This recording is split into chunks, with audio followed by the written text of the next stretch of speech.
Hi lovelies, welcome back to my channel. Today I'm going to be talking about stress and tips to deal with stress because let's face it, life can get stressful. So if you like this video and you like videos just like this, then hit a thumbs up and remember to subscribe down below because Wednesdays on this channel are Wellbeing Wednesdays, so there will be more videos just like this one.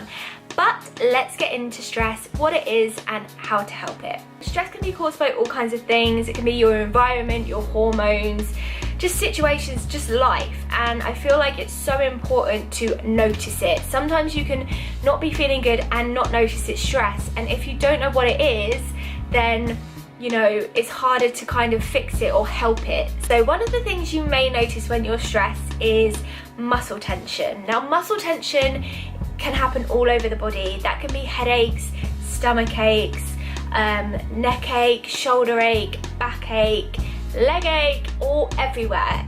The reason being is when you're stressed, your body's stressed and it tenses up and it causes aches and pains in the body.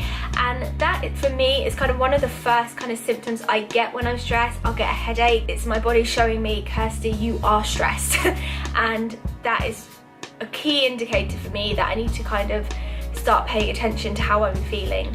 The second thing that you may experience with stress is trouble sleeping, change in your sleeping pattern or sleeping too much. Now if you're noticing a change in your sleep where you would usually go to bed at like 9 or 10 o'clock and you can't sleep until 1 AM, your mind's up, it's racing and you can't kind of just drift off, you may be stressed. If you're waking up prematurely and you can't get back to sleep and you're still kind of feeling tired, that is, then you might be stressed. Changing in your sleeping pattern can just be natural, but if it's not making you feel good and you're being affected by it negatively, then it can definitely be stress that's causing it for you.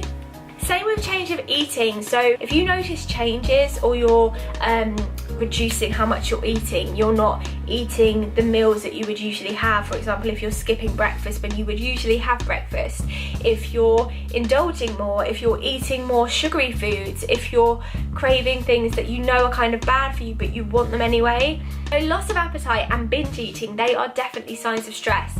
Ways that you wouldn't normally eat if you're eating too much or if you're not eating enough. And that's for you. Everyone eats their own personal amount and you know everyone has their own kind of appetite and dietary needs. But if you notice that yours have like drastically changed, and again that is not making you feel good or for the better, then that can be a sign of stress. Now OCDs, I want to talk about this because I do think this is a key indicator of stress. OCDs can be anything from continuously checking that your door's locked to a continuous obsessive thought that you cannot get out of your brain, and actually part of that contributes to anxiety, and I deal with anxiety, so I have a lot of thoughts of worry that go around in my brain sometimes that I can't kind of get rid of, even though I know like some of these things are never going to happen. I'm worrying about things that have not even happened yet.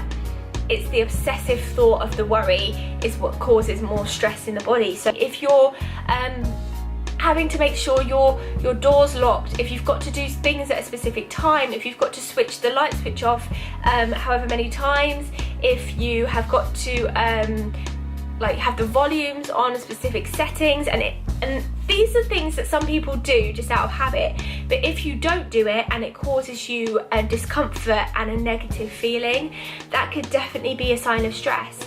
If you don't close the door or check the door is closed and it irritates you and it agitates you, that is definitely a sign of stress. And OCD and stress are definitely interlinked, and it could be that you don't always have OCD. Obviously some people are diagnosed with OCD, but if you don't have that and you haven't been diagnosed with that and you feel it coming up, you're feeling like you need to kind of make sure the door's been closed a certain amount of times, or you need to switch off the light a certain amount of times, you need to make sure the curtains are completely closed, or you need to open and close them a certain amount of times, that could be a sign of stress. And the reason for that is because when we are stressed, there's part of us that feels like we're not in control and we can't control what's going on and we can't help it.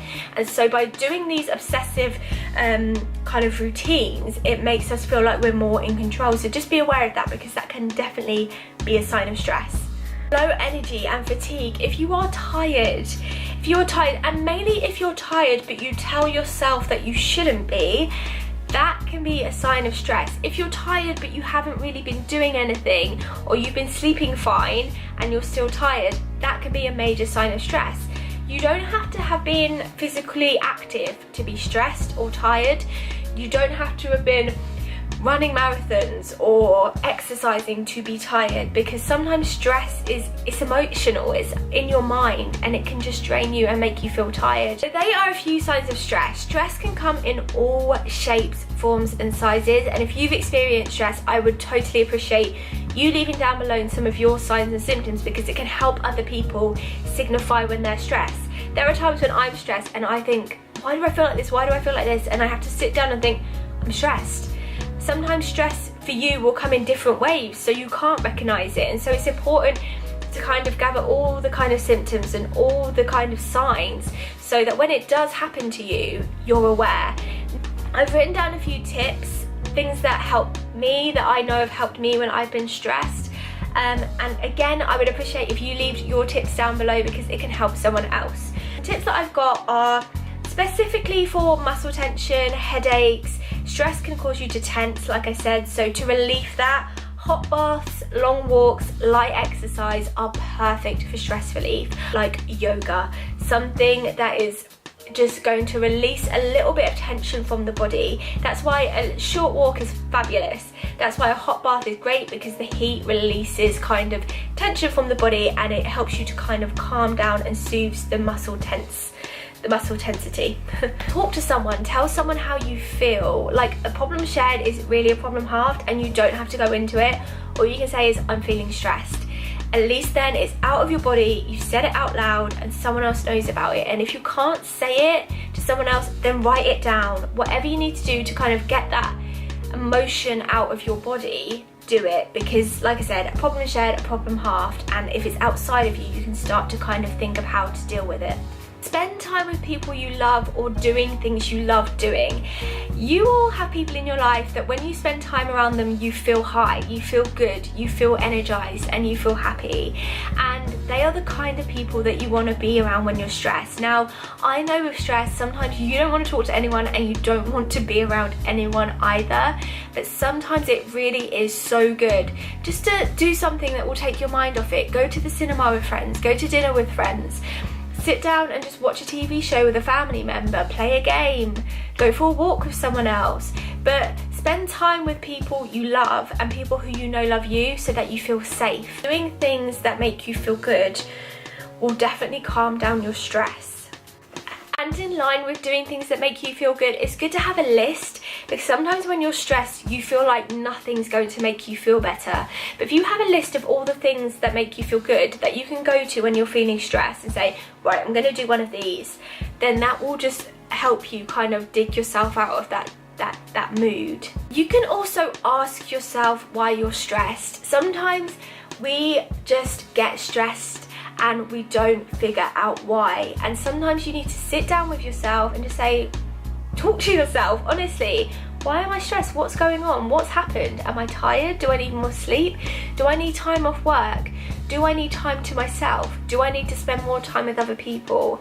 What's caused me to feel like this? Go back and think, where was I triggered? What was the trigger point for this? And really ask yourself why. And the best thing to do is honestly to get a pen and paper, write on the top, why am I stressed? And just write, and just anything that comes to mind. It could be a number of things, but at least when you've done that, you can look at the piece of paper, you can see what it is and say, right, okay, well, I can do this to fix that, I can do that to fix this. And if it's something you can't fix, at least you know, okay, it's out of my control, so there's no point in stressing over it. And the last thing I've kind of put is time out.